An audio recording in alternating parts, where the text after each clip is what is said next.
ของทะเลเรียบร้อยแล้วเด้อค่ะพี่น้องค่ะนะคะทั้งกุ้งหอยปูป่านะคะของทะเลค่ะพี่น้องเห็ดคอพัดสเปน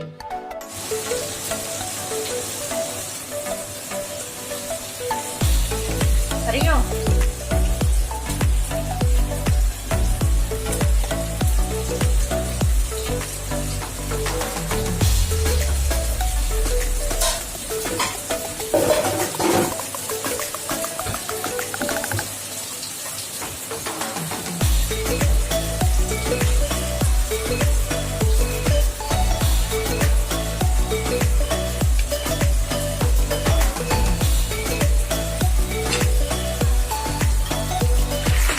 Y no coge el arroz, uy. Echamos esto y ya no coge arroz.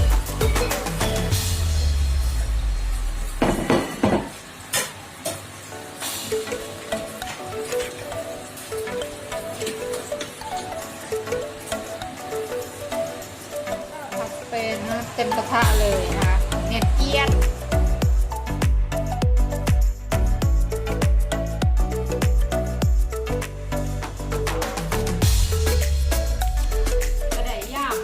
วิกินทีนึงค่ะพี่น้องมาเด้อมากินน้ำกันนะคะเมื่อนี้นะคะวิพาคุณผู้ชมกินอาหารทะเลนะคะโอ้โหแค่พูดก็น้ำลายไหลแล้วค่ะพี่น้องอาหารทะเลก็มีหอยหลอดนะคะเป็นสิ่งที่ปุ้ยมักที่สุดนะคะ แล้วก็นี่นะคะกุ้งแล้วก็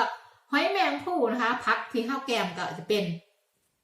พริกสเปนนะคะพริกสเปนทอดเนี่ยนะคะพริกทอดค่ะพี่น้องเอาไปทอดกับน้ำมันห้วยเกลือน้อยนึงค่ะนะคะแล้วก็ผักสลัดจากสวนเราเองนะคะเอสกาโลล่านะคะกับผักชีค่ะพี่น้องผักชีแก่นี้จากเหรอคะพี่น้องยังประทันมีอันเมล็ดพันธุ์หวานใหม่ค่ะพี่น้องหายากนะคะมือนันไปห่างกับพ่อนี่นะคะผักแครอทอันนี้ก็ผักสลัดเนี่ยแหละนะคะพี่น้องมาเด้อมากินน้ำกันเดี๋ยวกินไปซิเบาสู้ฟังค่ะนะคะสามีนะอันเพิ่นเป็นคนเฮ็ดอันข้าวผัดสเปนแต่ว่าเครื่องนู่นนี่นั่นมีแต่ข้าวเตรียมให้มัดสุดแนวนะคะ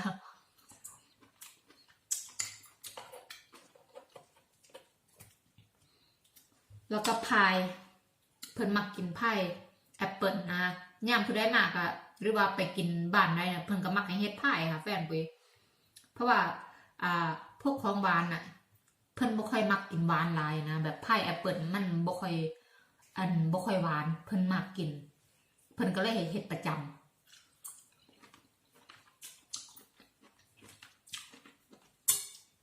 ำกินหมดอร่อย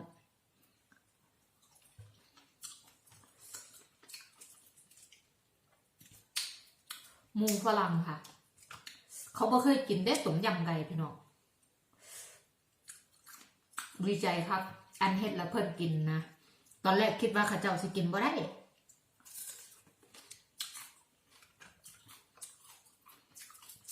ให้ชิมแบบกินมันสุกแบบของคนเนี่ยบ่ได้ใส่ข้าวใส่หยังให้เด้ เพราะว่ามื้อนี้เฮ็ดข้าวผัดสเปนเนี่ย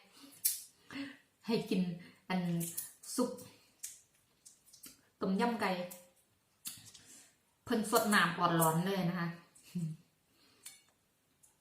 ไม่เคยกินที่ไหนมาก่อนนะคะแซ่บแบบนี้เพิ่นถามซื้อได้นะคะอันเพิ่นซื้อไปหาเบิ่งใน Google ใน YouTube เขาก็เลยบอกว่าต้มยำไก่อันไม่ซื้ออยู่ในเมืองไทยอยู่เลยว่าแค่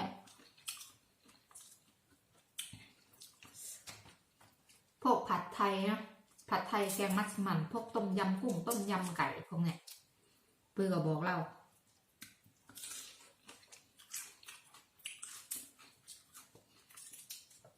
แบบภูมิใจตรงไหนอ่ะคือแบบอันเฮ็ดให้เจ้าชิมหมอหนึ่งอ่ะเฮ็ดข้างๆกันก็อันข้าวผัดสเปนนั่นแหละเขาสดน้ำจนมดอ่อนหลอดพี่น้องก็เลยว่าโอ้ยภูมิใจนะย่างเห็ดแต่มีคนกิน เรื่องก็เรื่องอย่างเขาเจ้าพากันกินบ่ได้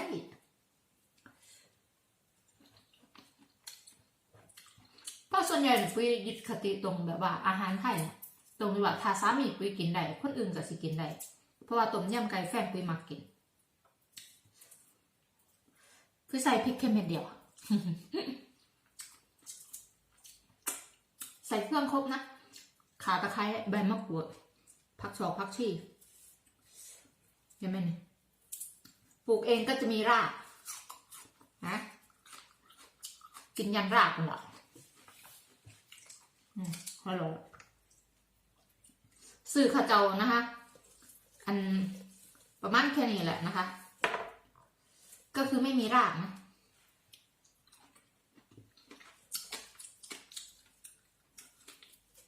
ถ้าในห้างจะได้แค่นี้นะคะแบบไม่มีรากบางห้างก็อยู่ที่80 เซนบางห้างก็1 ยูโร 65ถ้าร้านจีนจะได้เป็น2 เท่าของกำตัวนี้นะคะ1.5แต่ว่ามันไม่มีหากหลายคนที่มาสเปนอ่ะ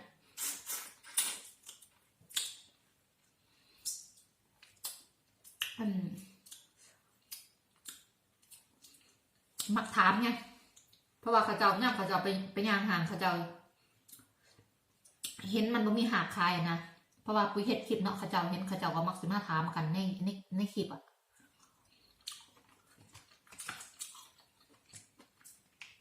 ว่าพักชีน่ะหากซื้ออยู่ใส่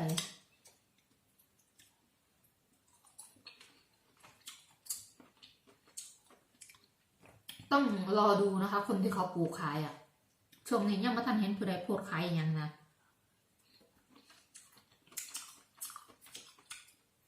อีกประมาณ1 เดือน 2 เดือนหมดละน่าจะมีอันพักที่เขาเจ้าพักกันปลูกขายแล้วนะคิดว่าแสบขนาดพี่น้องอะนะ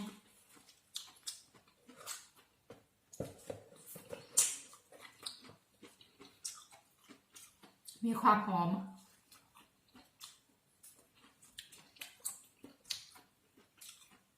พริกทอดจะมีแบบเผ็ดแล้วก็ไม่เผ็ดอันนี้บ่เผ็ดค่ะ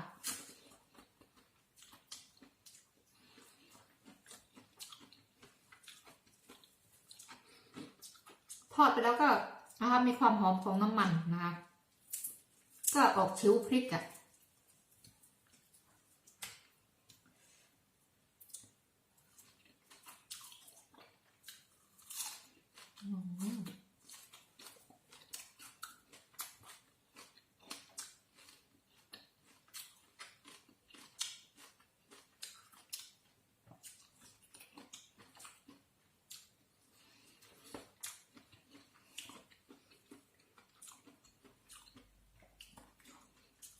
อย่างที่ปุ้ยบอก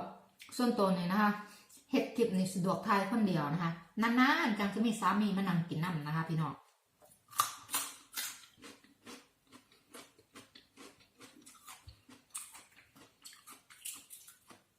ถ้าแบบเพื่อนฝูงหรือว่าแขกเรืออะไรเงี้ยปุ้ยจะบ่ทายหรอก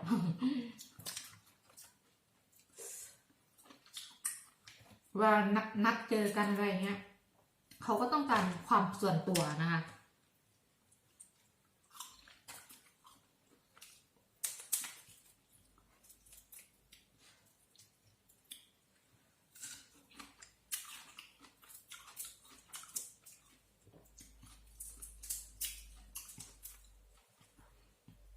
เราก็รอให้เขาไป แล้วเราก็มาทำคลิปกินเงียบๆคนเดียวสะดวกสบายอ่ะ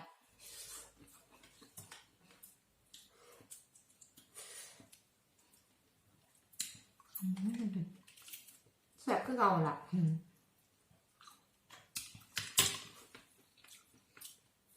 มาเดินผู้ใดอยากกินอาหารทะเลมากินกับกระมงเสรนชรกกราวนะคะ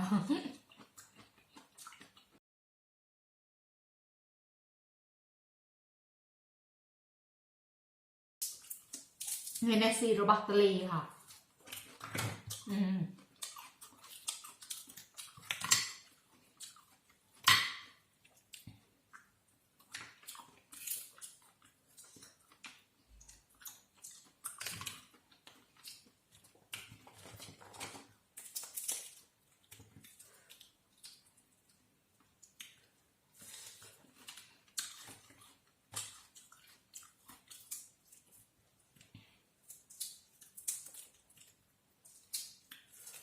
ดูพี่น้อง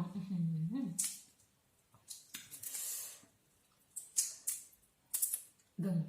กุ้งตัวโตๆฉ่ำมาก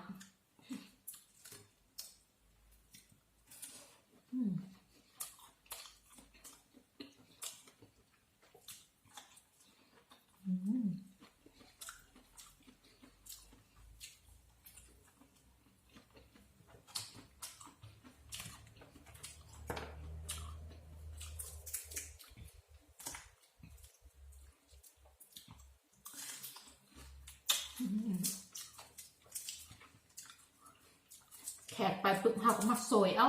เลยค่ะ หิว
พริกทอดมันแก้เลี่ยนได้ดีนะ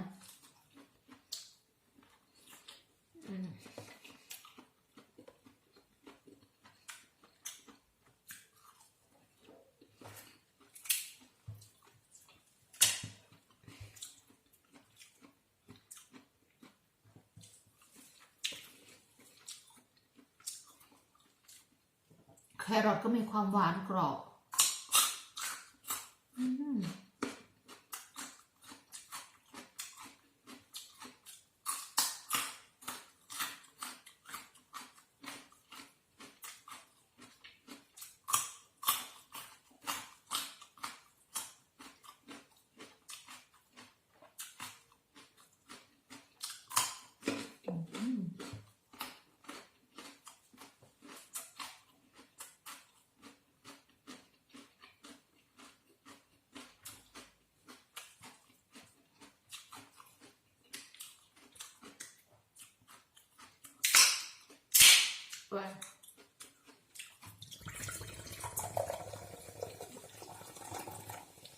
กินอาหารทะเลของพวกนี้นะคะท่านผู้ชมต้องตามด้วยแอลกอฮอล์เล็กน้อยนะคะมันจะมีแบบเพี้ยวๆเลยนะคะ บอโช มันช่วยในการเผาผลาญค่ะโอเควันนี้ปุ้ยก็นะคะมาโชว์แซ่บแค่นี้แหละค่ะพี่น้องนะคะชอบก็อย่าลืมกดไลค์กดแชร์กดติดตามให้สาวสรินพาเพลินด้วยนะคะนะคะกงมสรินนี่แหละนะคะบายบายสวัสดีค่ะนะคะรอเรือชักเจ้า